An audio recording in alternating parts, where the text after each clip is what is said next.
Hey everyone, and welcome to another episode of Unboxed. So glad to have you here with us today. Well, the buck stops here. That's what President Harry S. Truman had this motto on his desk sign.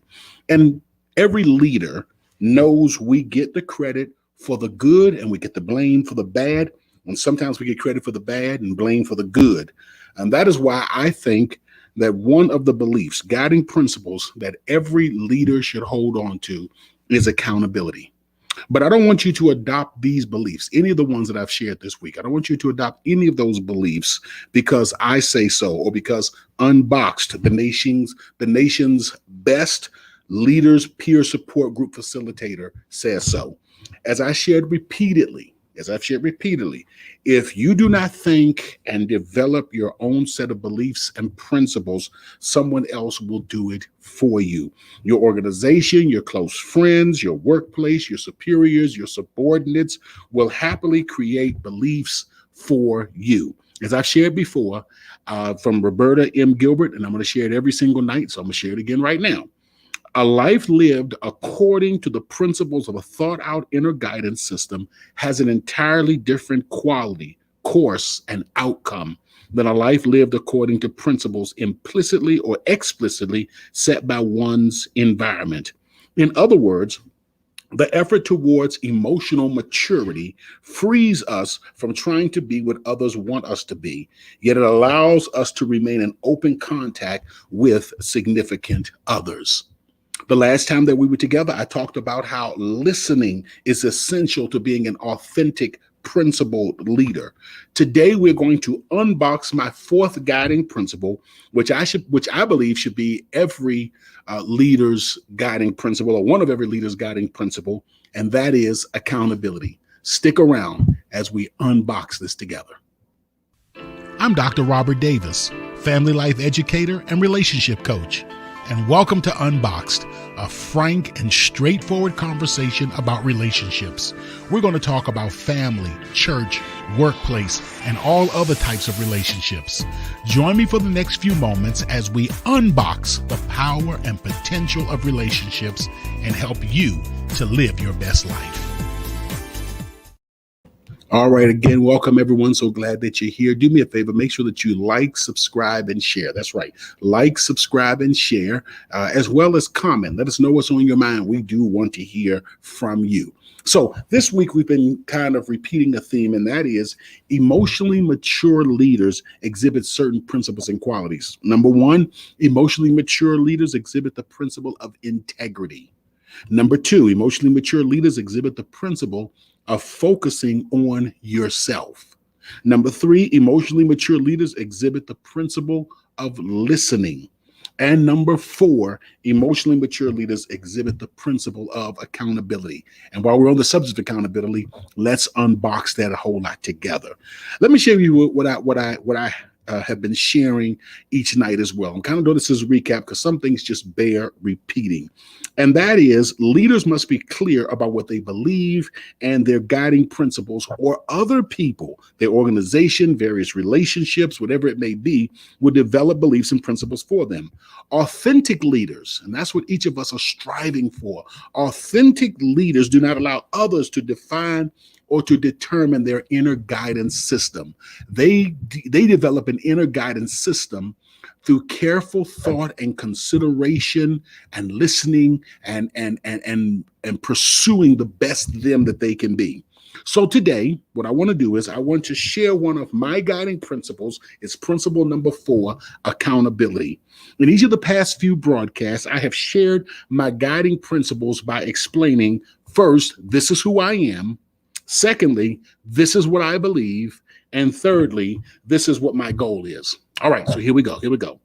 Who am I? I am responsible, loyal, and dependable. And I just want to pause for a second. When I say this is who I am, that doesn't mean that this is who I am every time and I have it perfect and down pat. This is who I strive and strongly desire to be. This is who I am on the most consistent basis. I am responsible, loyal, and reliable. What do I believe? I believe I should fulfill my word, whether implicit or explicit. I believe that others have the right to have expectations of me, both as a person as well as a leader. Especially, get this now, especially when I profess to be something or commit myself to do something. I believe I should hold myself to a high standard of excellence in all my undertakings. I believe that as a leader, I should set an example. When I fall short of that, I believe it is reasonable and expected that others can and should hold me responsibility.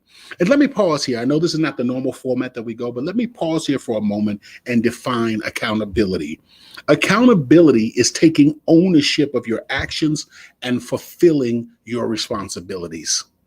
Accountability is actually saying, you can hold me responsible. You can depend on me. I'm going to do what I say I'm going to do. I'm going to fulfill my task or my responsibility. And the reason that I think accountability is so important is because it helps us to keep us focused and kind of to stay out of everyone else's lane. And this goes back to kind of focusing on myself. If I do what I'm supposed to do and I do it well, then I'm not bumping into other people and trying to do their job. Do what I do it right, and do it well. So, what is my goal? What is my goal? My goal is to lead with excellence. My goal is to lead with excellence. I will do everything in my power to complete whatever task or commitment I make, or any task that I undertake. Last year was a very difficult and rewarding year, more rewarding than it was difficult, as I was working with the task force to reimagine policing and public safety here in Denver. And the reason I say it was both rewarding as well as difficult is because I made a promise at the beginning of the year. The promise was that I would convene the community, whoever community members said they wanted to be on the task force, that I would assemble them and that I would work with them to develop a series of recommendations on how we can improve public safety here in the city of Denver. And there were several challenges. There were challenges politically, where there were certain attacks that were brought on by city officials. There were challenges financially because we just didn't have the resources to really develop the staff, and we had to rely on an all volunteer force. But one of the things that I told one city official was, regardless of what others do, this is what I mean by accountability, regardless of what others do, I made a promise and I have to follow through with it. That, my friends, in my belief, is the essence of accountability. And I tried to do it my best. I made a lot of mistakes, and hopefully when I'm given the opportunity to do that again, I will do an even better job. My goal, listen closely, my goal is to lead by example, allowing others to have expectations of me as I have expectations of them. I will apologize when I come short. I will evaluate where and how I came short, and I will work to improve myself. So how did I come to this belief? As I shared before, I am a classic overfunctioner, especially in the workplace. As I began to become more clear about my challenges and my emotional immaturity, which was exhibited by overfunctioning, I didn't want to throw the baby out with the bathwater, because there's certain characteristics in overfunctioning that is actually quality. So I assessed the qualities of overfunctioning that I believed I should retain. And the best quality of overfunctioning that I saw, that I believe I should retain in my life, is accountability. Holding myself accountable. So in conclusion, I hope and pray that you think through your guiding principles and the type of person that you want to be. As you journey toward emotional maturity, authentic leadership, that these examples that I'm sharing with you every night will improve your life and will ultimately be very beneficial. If you need support and coaching through this process, I hope that you will consider and that you'll check out UnBoxed. Our website is www.swg-unboxed.org. That's www.swg-unboxed.org. Continue to unbox the power and the potential of all relationships. Continue to unbox the power and the potential of your leadership. And I'll see you next time.